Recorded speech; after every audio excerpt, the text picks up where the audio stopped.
Welcome back to another one of my videos. As always, I find these stories that I read to you from different subreddits on the Reddit website. And I always leave a link in the description. So that way, instead of watching gameplay through the video, you can read along if you would like to. That said, let's get into the video.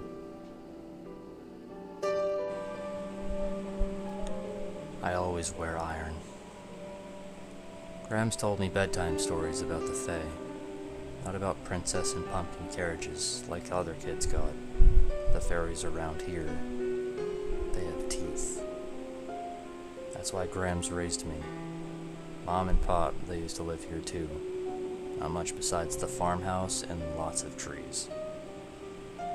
There was a storm coming. Mom and Pop brought the cows in early, but one was missing.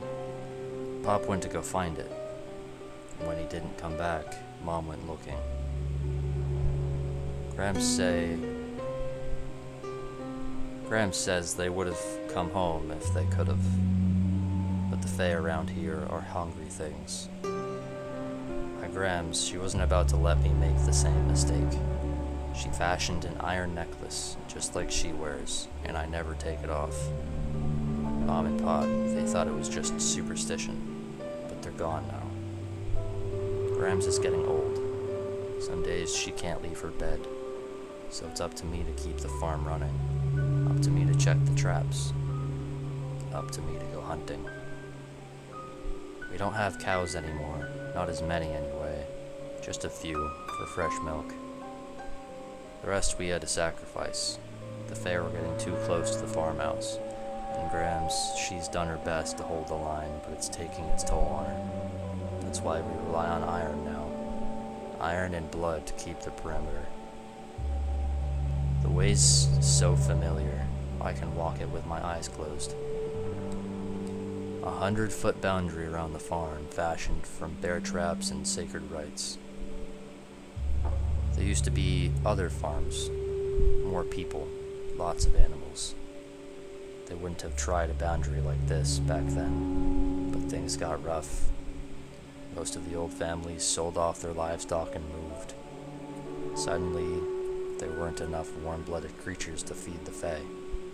They got hungrier and hungrier. The thing about being immortal is, no matter how hungry you get, you can't die. First trap I check is triggered, but empty. They do that. They're clever things, some of them. Still can't cross the boundary. Just makes more work for me. I reset the trap and keep going. I don't like leaving Grams too close to the dark. The second trap holds something thin and spindly. I can count its ribs, its yellow eyes go wide at the sight of me. It spits and furiously gnaws at its leg. I stand and watch. I've been waiting for this. The snap of bone is my only warning before the face streaks off, faster than any mortal despite its bleeding stump. But I have my own surprises. The snarl that rips through the woods sends the face skittering. Looking back over its shoulder in disbelief. They always do, not used to being prey. They always fall victim to stupid mistakes. The air gives me time to catch up. Its body is brittle under my hands, its throat bitter under my teeth. Copper warmth washes into my mouth as I bite and rip. The creature goes limp in my grasp. My work is not yet finished. I carry the dead Fae to a ritual site, the ones that's gone unquenched the longest. The thing's blood coats me as I sling its corpse onto the ground, arranging its limbs inside the carved sigil. The iron medallion dangles from my throat, growing warm in approval as I disembowel and dismember the body. Inscribed on the coin's surface is a goat's head with curving horns and 3 eyes. His image, at least the one he chose to wear when my grandma summoned him, all those years ago.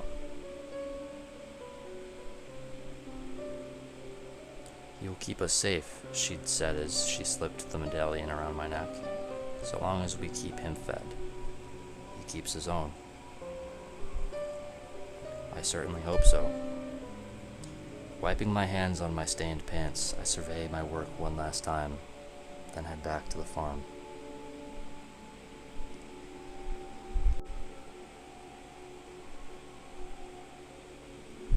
There's something in that building. A couple of years ago, during school, I'd been working on my portion of a group project. I was in the library minding my own business when I heard footsteps like 2 or 3 people running.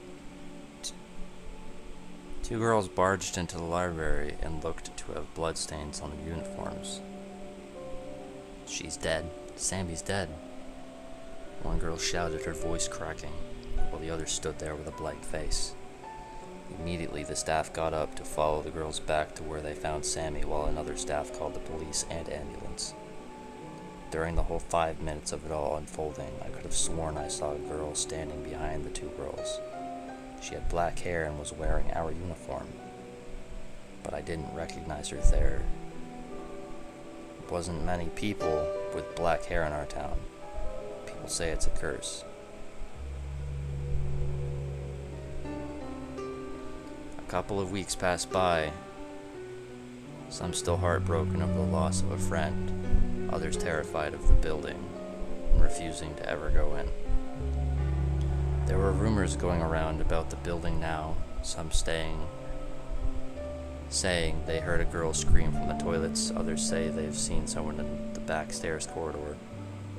I tried to ignore it all, but when one of the supply teachers started telling stories about that building, I couldn't ignore much longer. During my years at this school, I never had any paranormal experiences, and I had to be quite frank, I didn't believe in any nonsense like that. I was going about the day making my way to the bathroom during lunch. Once I was finished with my business, I turned to unlock the stall door, but it wouldn't open. I chalked it up to being something to do with the janky locks on the doors. I was thinking about what I can do to get out when all of a sudden, bam, the lights went out. The only light coming from under the door to the bathroom. Terrified, I tried to shuffle under a cubicle door to get out. When I stood up, even in total darkness, I could see the outline of a girl standing in the mirror. The next thing I heard still haunts me to this day. "Are you scared?" Within seconds, I kicked myself up and hurried away from the bathroom. I heard the same voice laugh. After that horrifying experience, I refused to go in the building because every time I went near it, I could hear her laugh again like she's waiting for me. The teacher was found dead in the same toilets he was in 30 years ago. Security footage showed him walking to the building, but he looked like he was being forced, like something was dragging him that we couldn't see on camera. Whatever it was like, his screams echoed through the audio of the cameras, and so did the laugh of a girl, along with a faint voice. "Are you scared?"